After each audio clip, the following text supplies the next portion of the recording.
Pour bien naviguer, il faut un bon bateau, avec un équipage qui soit parfaitement chaud, des gars qui n'ont pas peur et qui serrent les dents, lorsque la mer est dure et que souffle le vent. Son histoire débute en 1933, puisqu'il a été commandé par un ostréiculteur, c'est un bateau de travail, donc commandé en 1933 par un ostréiculteur de Marennes-Oléron. Il a fait très bien son métier, c'est un bateau bien adapté, robuste, à fond plat. Et très rapidement est intervenue la Seconde Guerre mondiale. Et là, Petit Normandie s'est mis au service des résistants. Et en se mettant au service des résistants, il a eu une histoire au fil des années qui s'est malheureusement mal terminée pour lui puisqu'il a été coulé par les Allemands en 1945. Le bateau que vous avez derrière moi, c'est un bateau de 1948 qui est strictement identique à celui de 1933, construit par les chantiers Bernard aussi de Marennes-Oléron.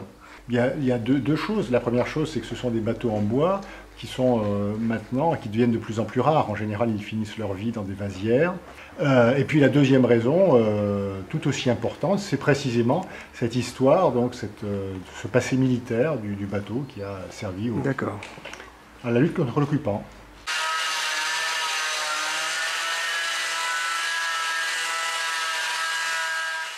Il a été très abîmé dans tous les hauts, c'est-à-dire tous les pavois, tout ce qui est au-dessus de la ligne de flottaison a été abîmé, alors qu'au-dessous, tout ce qui est toujours dans l'eau salée est à peu près sain. Parce que ce qui a été abîmé, ça a été abîmé par l'eau douce au-dessus. S'il avait été pendant les 15 dernières années régulièrement protégé par une bâche pendant l'hiver et pendant le temps de pluie, ou alors régulièrement arrosé avec des seaux d'eau salée, il ne serait pas dans cet état. On a toujours sur ces bateaux-là les mêmes pathologies, c'est-à-dire l'eau qui arrive sur la fin du pont, qui rentre et s'infiltre, et puis pourrit tous les bas, comme ça. Qu'est-ce qui vous a amené à cette activité ? Eh ben, on va dire toujours une passion du bateau, en général, ce qui est assez commun à tous nos métiers, et une détestation du plastique, ce qui fait qu'on est vite arrivé au bois. Donc le bateau bois qui est... Donc voilà, si j'ai un bateau en polyester et je viens chez vous, je peux repartir direct. Exactement, exactement. Après il y a un petit peu de bois des fois sur les bateaux polyester, mais non, j'aime pas trop ça. Alors ce que je vois là, pour moi c'est du bois pourri. Eh bien vous avez raison, c'est pas en poussière, c'est le bois complètement pourri qui a séché un petit peu depuis qu'il est à l'atelier. Donc ça c'est une pièce qui va être changée, forcément. Quel type de bois? Alors c'est du chêne. Pour tout ce qui est structurel sur ce bateau-là, c'est du chêne, comme à l'origine. Je suis d'accord pour le vissage parce que, comme effectivement c'est un bateau protégé qui doit maintenant tenir le plus longtemps possible, le vissage permet le démontage plus doux et oui, on démonte sans abîmer. On met combien de couches là-dessus? On met 2 couches d'aluminium de plomb, après il y a une autre couche d'un autre primaire mais gris qui va rattraper la différence de couleur, parce que recouvrir une coque qui va être blanche, recouvrir du blanc sur du orange, ça prend du temps. Ah, oui. Donc on met un interstice gris entre les deux pour passer moins de couches de laque, qui coûte plus cher et prend plus de temps. Là ce sont des clous parce que la préceinte a été refaite, je pense qu'il a été recloué.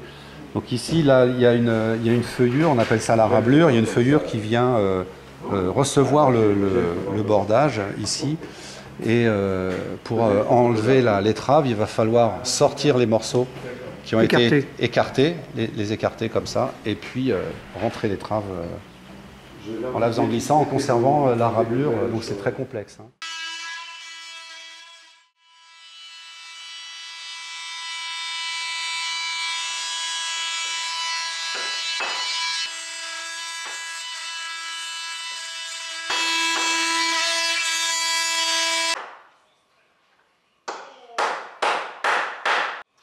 Pourri, manger, casser, tout ce qu'on veut.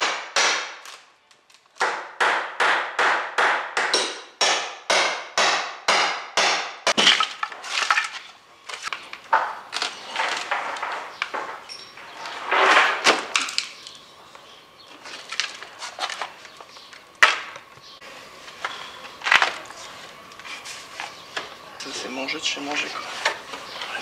Les ciseaux. Qu'est-ce qu'on fait dans un cas comme ça? Bah, on change. couper l'intérieur. Ah ouais. Non, on va carrément soit on la double juste, on rajoute la même chose à côté, soit on l'enlève et on rajoute quelque chose à la place.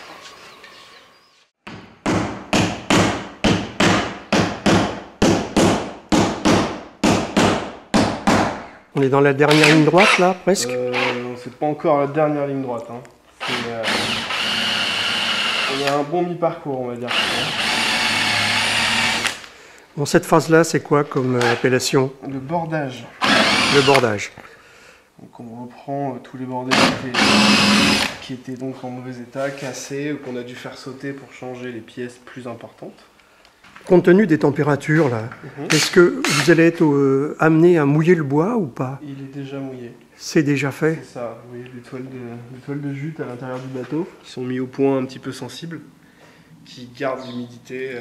On l'arrose à peu près tous les jours ou tous les 2 jours s'il ne fait pas trop chaud. Eh ouais. Là j'ai arrosé un coup ce midi parce qu'il fait chaud. Le problème de cette pièce, c'est qu'il faut que les 2 courbes de cette pièce-là et de cette pièce-là soient identiques. Il ne peut pas avoir un minimum de jeu, donc c'est l'ajustage des 2 qui prend du temps. Après, le débit en soi est pas... bon, c'est un métier, voilà, mais c'est pas un temps énorme, quoi. Mais pour changer les pièces d'étrave, on va dire, c'est une semaine complète, quoi, minimum. Après, c'est pareil. Il y en a une partie qui vont sauter, celui-là il va sauter, celui-là il va sauter. Là ça saute bien sûr, donc on enlève les plus pourris. Mais c'est le problème de ces genres de restauration, c'est qu'arrive à un moment... oui, on a mis le doigt dedans et... C'est difficile quoi, c'est que soit on change tout, mais après voilà, c'est difficile. On découvre au fur et à mesure. Voilà, c'est ça, et on essaye de garder quand même ce qui peut l'être. Bien sûr on prend pas de risque. Mais... Cette pièce-là, elle correspond à celle qu'il y avait à l'origine en termes de dimensionnement, ou elle est renforcée? Non, c'est pareil. La pièce d'origine derrière.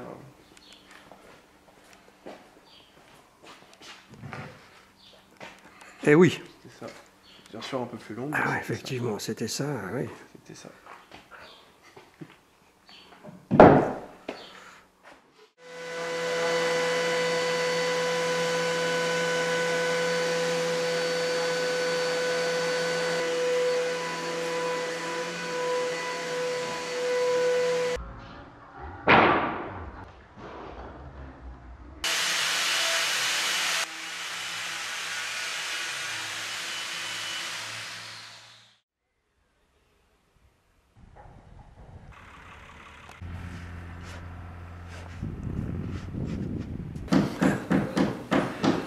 C'est bon, ça va être le grand jour.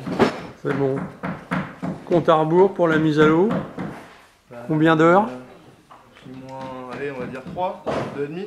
Moins 3 heures. C'est ça.